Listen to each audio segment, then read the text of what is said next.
Assalamualaikum warahmatullahi wabarakatuh. Bagaimana kalian di rumah anak-anak? Semoga sehat ya. Dan mari kita mulai untuk belajar IPA pada materi berikutnya.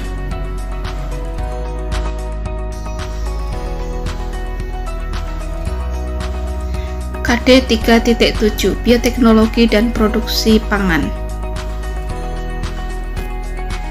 Apa itu bioteknologi? Bioteknologi adalah pemanfaatan makhluk hidup untuk menghasilkan produk tertentu bagi kepentingan manusia. Bioteknologi ada dua, bioteknologi konvensional dan bioteknologi modern. Bioteknologi konvensional yaitu memanfaatkan makhluk hidup secara langsung dan belum memanfaatkan enzim. Kalau bioteknologi modern memanfaatkan makhluk hidup secara langsung dan sudah memanfaatkan enzim. Yang pertama kita pelajari adalah bioteknologi konvensional di bidang pengolahan pangan dan bidang pertanian.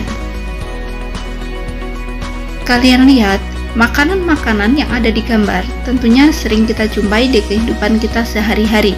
Produksi makanan-makanan tersebut itu disertai atau ada peran dari mikroorganisme baik itu jamur maupun bakteri.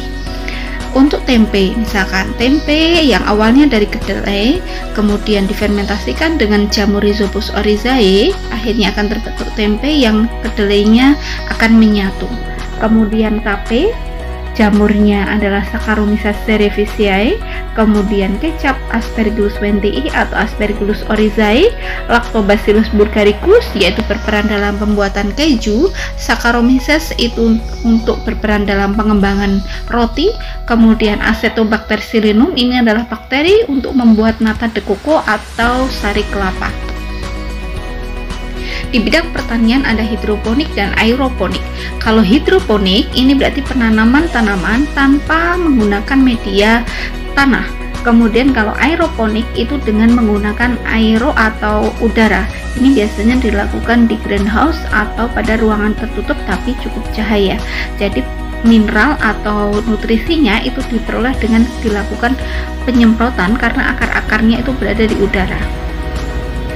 Sekarang bioteknologi modern di bidang peternakan dan pertanian, bidang kedokteran dan pengolahan limbah.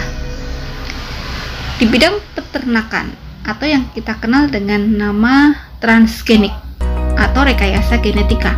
Ini di bidang peternakan itu fungsinya adalah untuk meningkatkan produksi di bidang peternakan khususnya pada daging ternak sehingga dihasilkan lebih banyak. Ternak menghasilkan daging yang lebih banyak daripada sebelumnya. Nah, pada transgenik ini berarti penghilangan menggunakan gen, baik itu penyisipan ataupun pemotongan gen. Kalau pada bidang pertanian, tanaman transgenik ada padi, jagung, kapas, kentang, tembakau. Padi ada padi yang hasil transgenik yaitu padi yang mengandung protein atau beta karotin. Mengandung provitamin A atau beta karotin.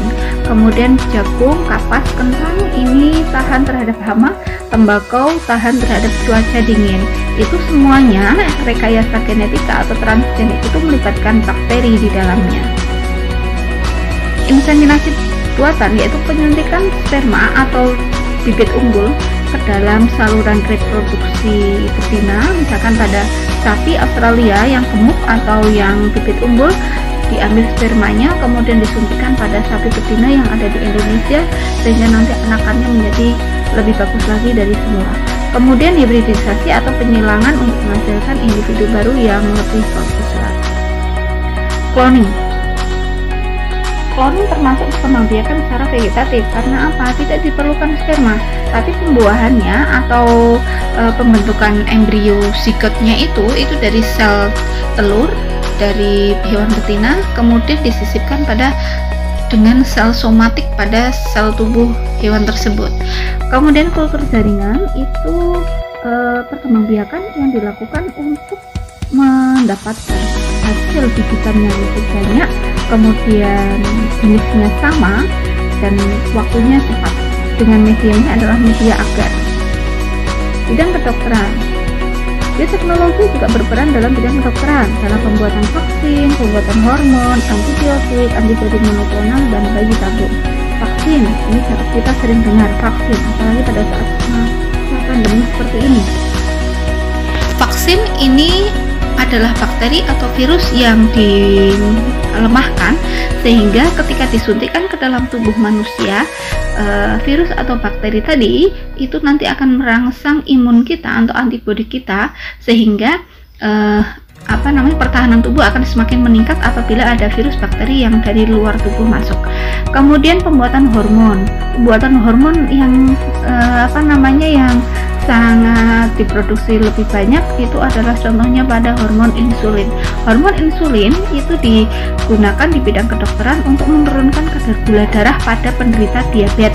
Nah, pembuatan insulin di dalam tubuh itu dilakukan oleh organ pankreas, tapi ternyata produksi insulin ini bisa dilakukan dengan bioteknologi modern dengan menyisipkan DNA inti dari organ penghasil insulin dari tubuh manusia, kemudian disisipkan pada DNA pada bakteri, sehingga bakterinya yang tadinya tidak bisa menghasilkan insulin ketika disisipkan oleh DNA organ penghasil insulin, bakteri tersebut nanti akan menghasilkan insulin, tapi tentunya dilakukan dengan prosedur yang tepat ya. Kemudian pembuatan antibiotik, antibodi monoklonal, dan bayi tabung. Bioteknologi juga berperan dalam pengolahan limbah, yaitu contohnya pada oleh bakteri Acinetobacter alcoacetisus. Oke, untuk halaman 39 silakan kalian baca, yaitu tentang dampak penerapan dan pengembangan bioteknologi. Terima kasih. Assalamualaikum warahmatullahi wabarakatuh.